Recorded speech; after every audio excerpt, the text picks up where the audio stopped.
Hello students, welcome back to my channel core physics. पिछला जो video था उसके अंदर हमने देखा था कि किसी ऑब्जेक्ट के अंदर चार्ज कैसे एग्जिस्ट करता है और चार्ज की फंडामेंटल प्रॉपर्टीज़ क्या होती है, जिनमें से हमने 3 बेसिक पढ़ी थी, जो कि थी एडिटिविटी ऑफ चार्ज, नेक्स्ट था हमारा conservation of charge and third जो था वो क्वांटाइजेशन ऑफ चार्ज था।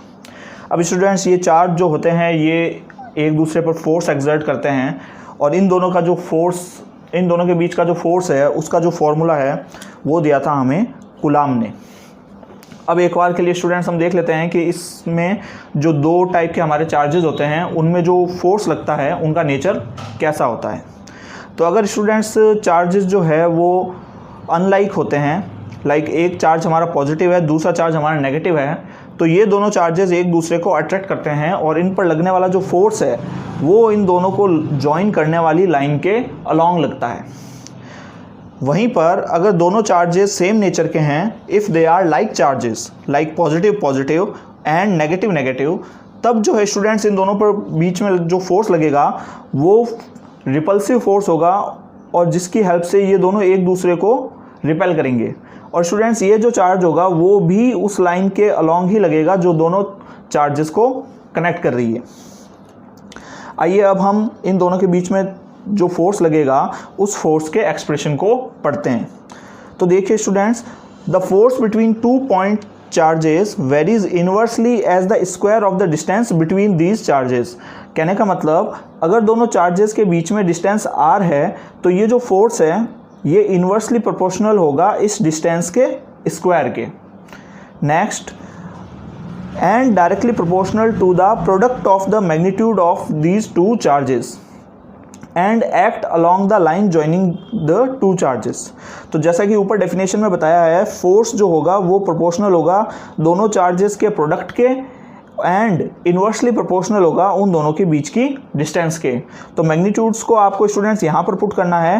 पहले चार्ज का मैग्नीट्यूड अगर Q1 है और दूसरे चार्ज का मैग्नीट्यूड Q2 है तो ये इस प्रकार से होगा Q1 Q2 upon R square.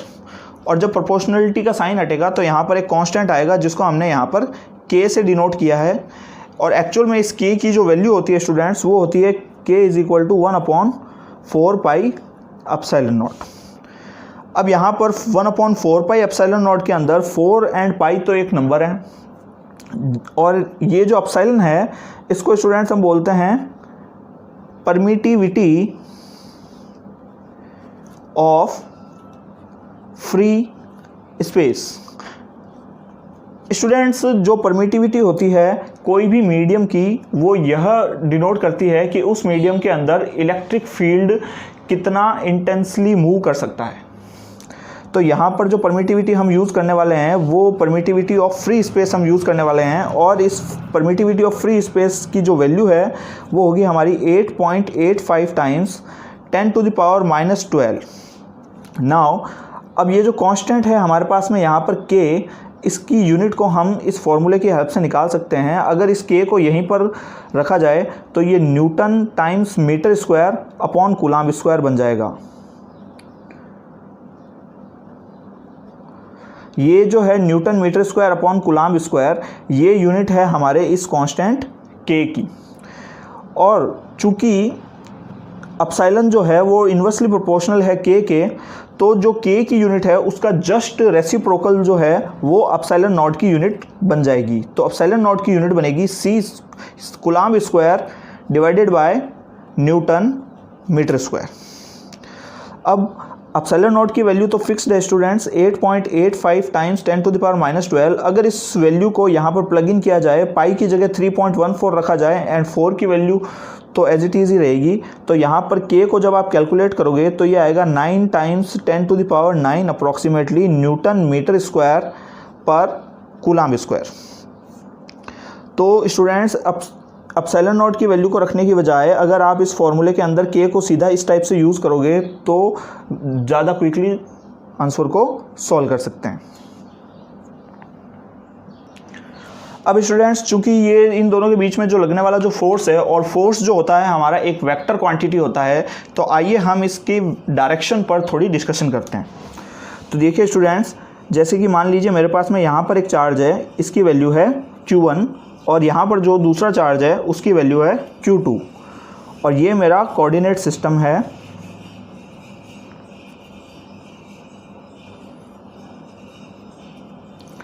मान लीजिए कि Q1 चार्ज का जो पोजीशन वेक्टर है वो है R1 vector and Q2 charge का जो पोजीशन वेक्टर है वो है मेरा R2।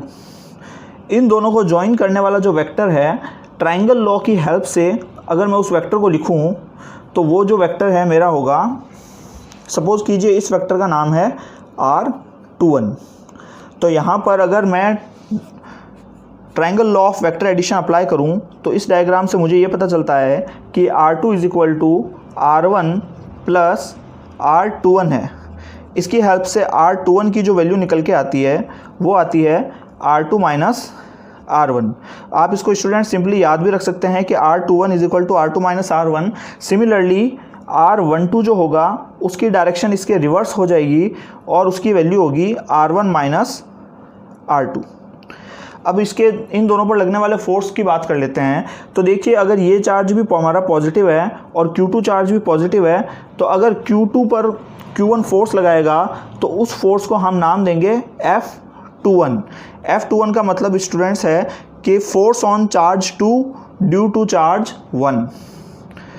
तो चूंकि ये Q1 जो है इसको रिपेल करेगा तो इसकी डायरेक्शन इस तरफ होगी R21 की डायरेक्शन में, वेयर एज सिमिलरली Q1 की जो डायरेक्शन है वो इसके रिवर्स हो जाएगी और Q1 पर जो फोर्स लगेगा उसको हम लिखेंगे F12, जहाँ पर F12 डिनोट करेगा force on charge 1 due to charge 2। अब इन दोनों की वैल्यूज़ भी हम लिख लेते हैं। तो देखिए स्टूडेंट्स, F21 को इस प्रकार से लिखा जाएगा, F21 is equal to K की जगह कांस्टेंट हमारा K ही रहेगा। चार्जेस का प्रोडक्ट जो है, चार्जेस चूँकि स्केलर होते हैं तो वो कम्यूटेटिव होते हैं, तो आगे पीछे करने से उनको कोई फ़र्क नहीं पड़ेगा। इन दोनों के बीच की जो डिस्टेंस है वो कितनी हमारी R21 का स्क्वायर। और देखिए स्टूडेंट्स, F21 की जो डायरेक्शन है वो कौन सी है, R21 की डायरेक्शन है, तो यहाँ पर एक यूनिट वेक्टर आएगा R21। सिमिलरली अगर मुझे F12 लिखना है तो मैग्नीट्यूड तो स्टूडेंट्स यही रहेगा कि Q1 Q2 upon R12 square. अब चूँकि स्टूडेंट्स यहाँ पर इसकी रिवर्स डायरेक्शन में लग रहा है तो इसलिए हम इसको इस तरफ कंसिडर करेंगे, तो ये R21 की जगह हम यहाँ पर R12 लिखेंगे और वेक्टर भी हमारा रिवर्स हो जाएगा, R12 बन जाएगा। इस एक्सप्रेशन से ये क्लियर है कि R21 को अगर मैं माइनस से मल्टीप्लाई कर दूँ तो ये R12 के इक्वल हो जाएगा, जिसकी वजह से यहाँ पर अगर सब्स्टिट्यूट किया जाए R21 की जगह अगर R12 रख देंगे तो यहाँ पर एक माइनस आ जाएगा। तो यहाँ से मिलता है कि F21 is equal to minus of F12। तो यहाँ पर जो आया है कि चार्ज 2 पर जो फोर्स लगेगा वो 1 पर जो फोर्स लगेगा उसके जस्ट अपोजिट डायरेक्शन में रहेगा, लेकिन दोनों का मैग्नीट्यूड सेम रहेगा, और जो कि हमें यहाँ पर डायग्राम में दिखाई दे रहा है। तो स्टूडेंट्स, आई होप कि आपको दोनों चार्जेस के बीच में लगने वाला फोर्स समझ में आया होगा। नेक्स्ट वीडियो में हम डिस्कस करेंगे कि सुपरपोजिशन ऑफ फोर्सेस, लाइक एक ही चार्ज पर अगर बहुत सारे चार्जेस फोर्स लगाएंगे तो उसकी वैल्यू हम कैसे कैलकुलेट करेंगे। Thank you students.